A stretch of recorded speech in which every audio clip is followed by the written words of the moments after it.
Good afternoon. We are at the Doctor property. We're going to be completing a repairability test. Give you an overview of the roof here. We're going to be on the back slope, which is south. We'll be completing the repairability test on this shingle here, and we'll see how it affects all of those surrounding shingles.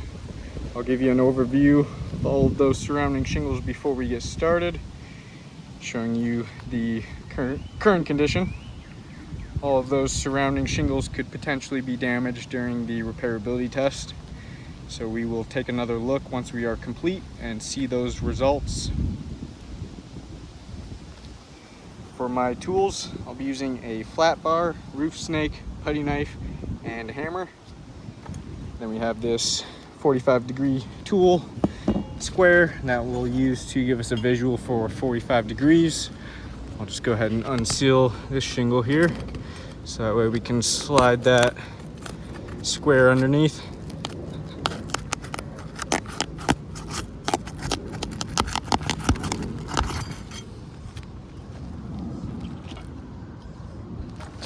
Get the camera set up first.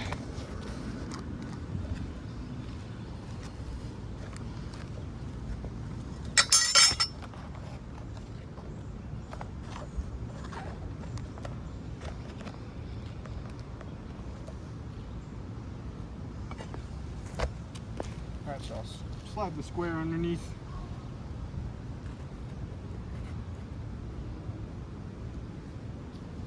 And that'll give us a reference point for 45 degrees.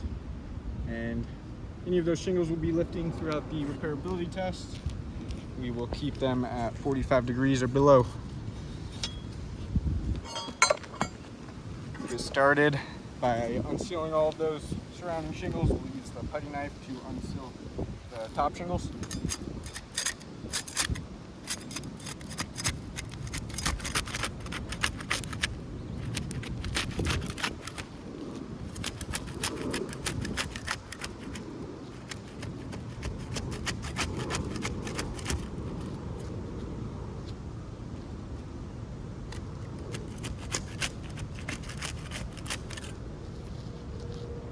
Got a tear in this shingle here.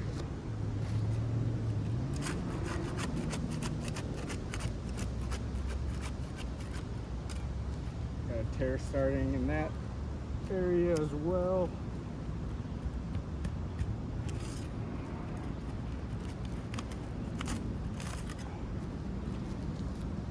Got those shingles unsealed, some tearing caused by the putty knife there. We'll see if we get any different results with the flat bar. We'll use that to unseal these two lower shingles.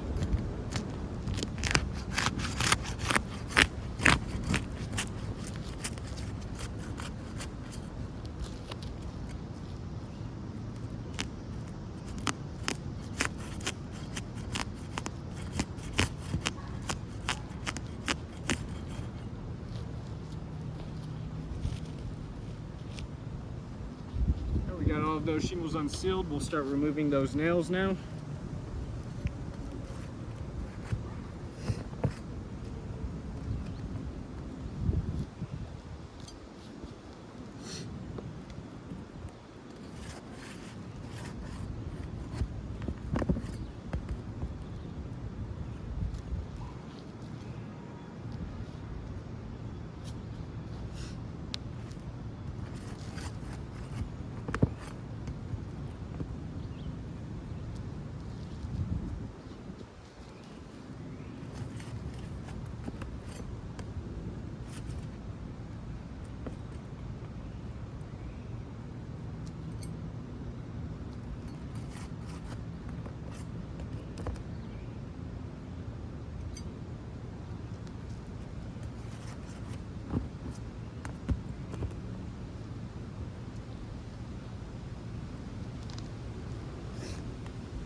Alright, we got all those nails out and that old shingle out. We'll slide this new shingle in, get it all lined up nicely.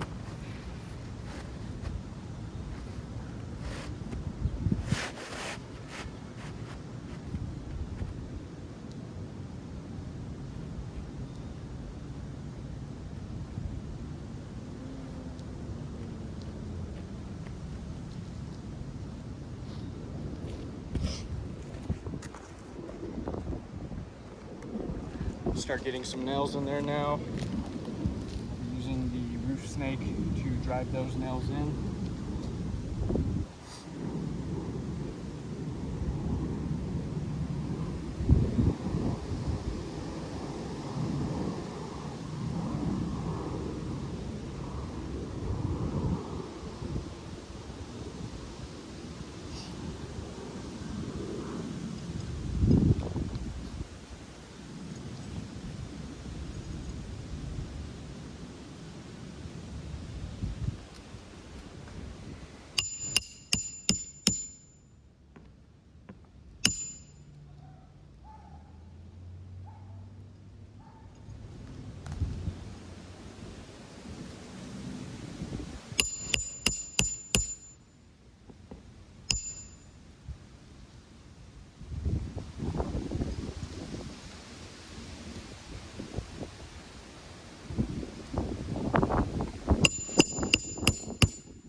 Alright, we're all complete with that repairability test. I'll give you another overview of all of those surrounding shingles.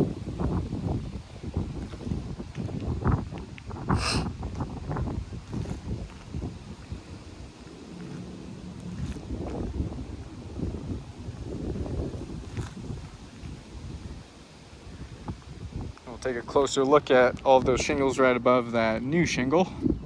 Those ones we did have to manipulate in order to complete the repairability test.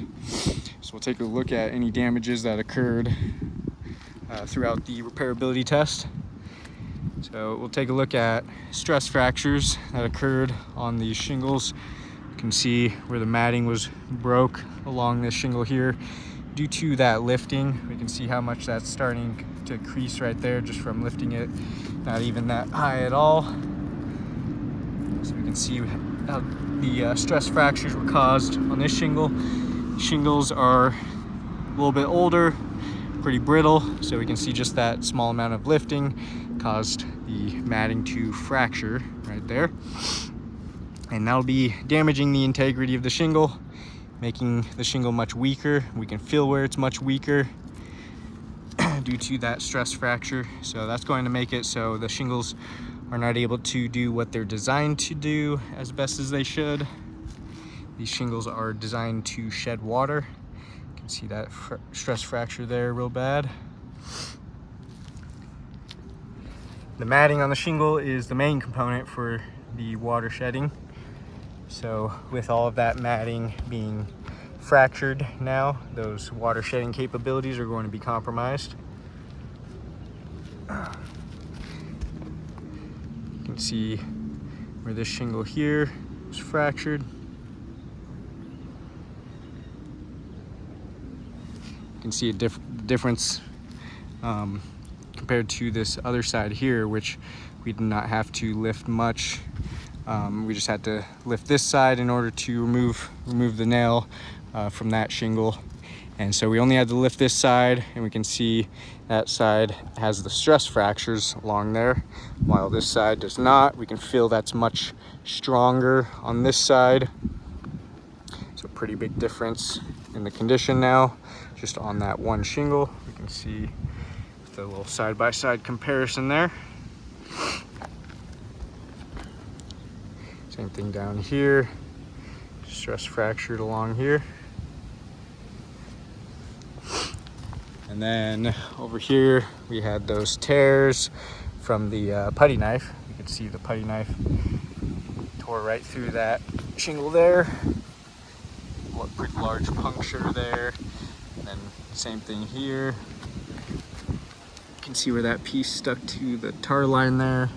We have very significant mat transfer all along this one.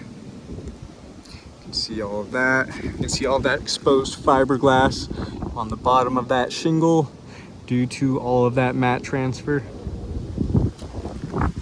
That mat transfer will also be damaging the integrity of those shingles, as it's tearing matting off the bottom of them, leaving all of that exposed fiberglass. And then it's also going to make it more difficult for those shingles to reseal properly now that all that matting is stuck to the tar line. You can see all of that mat transfer real bad there. You can see where those pieces stuck to the bottom of that shingle. You can see mat transfer all along here. That mat transfer you can see on top of shingle 6 there, all of those pieces. And we can see where it came from, bottom of that shingle 8, leaving all of that exposed fiberglass.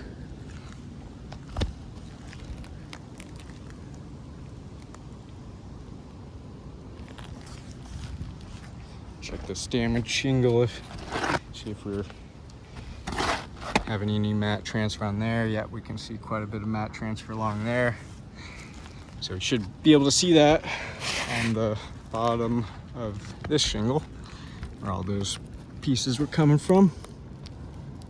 Yep, you can see all of that exposed fiberglass there due to all of that mat transfer. So very significant mat transfer we can see caused by the putty knife, which we used up here, and very significant mat transfer also caused by the flat bar, which we used down here. So either tool that's going to be used, it's going to be impossible to get around that mat transfer. So with all of those damages caused, those stress fractures and mat transfer, we can see those damages to, looks like at least 4 shingles. We got shingle 5, 6, 7, and 8 with those damages. And then doesn't look like any mat transfer there or there. No mat transfer there. So yeah, it looks like just 4 additionally damaged shingles with stress fractures and mat transfer. And with those damages, that's going to be cause for potential water intrusion. So I do not believe repairs are feasible to this roof, as any shingle repaired on this roof is going to be left in a condition similar to this. And so this insured will have potential leak hazards all over their roof, along with an additional 4 damaged shingles for every shingle repaired. And I do not believe that would be indemnification, leaving the insured with more damaged shingles than they previously had. So I do not believe this roof is repairable, and I will chalk up all of those damages and get some better pictures of those. Thank you for your time.